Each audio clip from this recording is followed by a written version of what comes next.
بسم اللہ الرحمن الرحیم۔ السلام علیکم ناظرین۔ قریش کے لوگ زیادہ تر تجارت ہی کیا کرتے تھے۔ انہی تاجر پیشہ لوگوں میں مکہ مکرمہ کی انتہائی شریف اور مالدار عورت حضرت خدیجہ رضی اللہ تعالی عنہ بھی تھیں۔ ان کے پاس مال و دولت کی اس قدر فراوانی تھی کہ وہ اپنا مال دے کر لوگوں کو تجارت میں لگا دیا کرتی تھی، اور جن لوگوں کو اپنا مال تجارت دے کر بیچتی تھی ان کو منافع میں سے ایک حصہ ادا کرتی تھی۔ جب ان کو حضور علیہ الصلوۃ والسلام کی سچائی، دیانتداری، اعلیٰ اخلاق اور ایمانداری کے واقعات کی خبر ملی تو انہوں نے آپ صلی اللہ علیہ وسلم کو اپنے پاس بلوایا۔ جب حضور علیہ الصلوۃ والسلام تشریف لائے تو حضرت خدیجہ رضی اللہ تعالیٰ عنہ نے آپ سے درخواست کی کہ آپ میرا سامان تجارت لے کر تجارت کے لیے تشریف لے جائیں۔ اس سفر میں میرا ایک غلام میسر آپ کے ساتھ ہوگا۔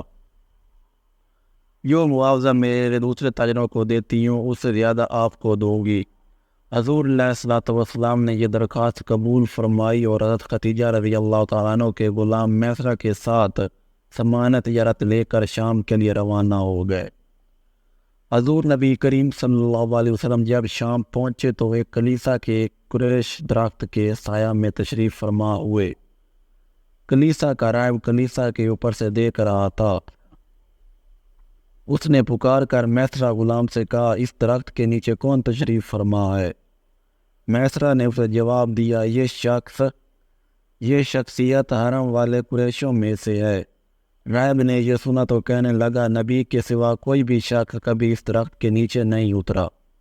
حضور علیہ الصلوۃ والسلام جو سامان تجارت کے لیے لے کر نکلے تھے اس کو اچھے داموں فروخت کیا، اور جو سامان خریدنا چاہتے تھے وہ خریدا۔ میسرہ غلام جو بھی غیر معمولی واقعات اس دوران دیکھتا رہا ان سے بڑا متاثر ہوا۔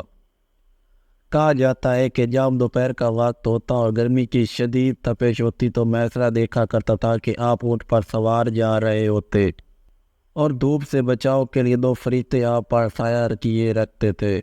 اس کامیاب سفر کے بعد حضور علیہ الصلوۃ والسلام واپس مکہ تشریف لائے اور شام سے خریدا گیا تمام سامان حضرت خدیجہ رضی اللہ تعالیٰ عنہ کے سپرد کر دیا۔ اس سے بہت زیادہ منافع حاصل ہوا۔ اس کے ساتھ ہی جب میسرہ نے راستے کے تمام واقعات حضرت خدیجہ رضی اللہ تعالیٰ عنہ کے سامنے بیان کیے تو حضرت خدیجہ رضی اللہ تعالیٰ عنہ حضور علیہ الصلوۃ والسلام کی عظمت سے بہت متاثر ہوئی۔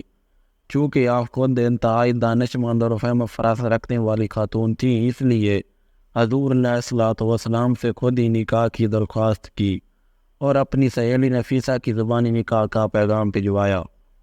پیارے نبی کریم صلی اللہ علیہ وسلم کو جب نکاح کا یہ پیغام ملا تو آپ نے اپنے چچاؤں سے اس کا ذکر کیا۔ چنانچہ حضرت حمزہ رضی اللہ تعالیٰ عنہ آپ کے ہمراہ گئے اور خویلد بن اسد کے پاس جا کر حضرت خدیجہ رضی اللہ تعالیٰ عنہ سے آپ کی نسبت طے کرا دی۔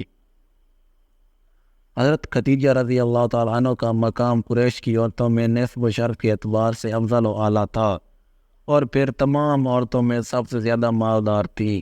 حضور علیہ الصلوۃ والسلام کی طرف سے نکاح کا خطبہ حضرت ابو طالب نے پڑھا۔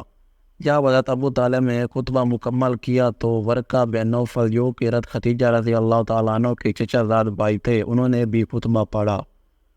نکاح کے وقت حضور علیہ الصلوۃ والسلام کی عمر مبارک 25 سال تھی اور یہ پہلی بیوی تھیں جو حضور علیہ الصلوۃ والسلام کے عقد مبارک میں آئیں۔ ان کی زندگی مبارکہ میں آپ نے کوئی دوسرا نکاح نہ فرمایا یہاں تک کہ وہ انتقال فرما گئے۔ حضور علیہ الصلوۃ والسلام نے ان کے اکمل میں 20 جوان اونٹنیاں دی۔ اللہ اکبر، ماشاءاللہ۔ اگر آج کی ویڈیو پسند آئی تو ویڈیو کو لائک کرنا، چینل کو سبسکرائب کر دیا، کمنٹ باکس میں ہمارے پیارے نبی صلی اللہ علیہ وسلم کی ذات اقدس میں کوئی ایک اچھی بات لازمی کمنٹ کریں۔ ملتے ہیں نیکسٹ ویڈیو میں، تب تک کے لیے اللہ حافظ۔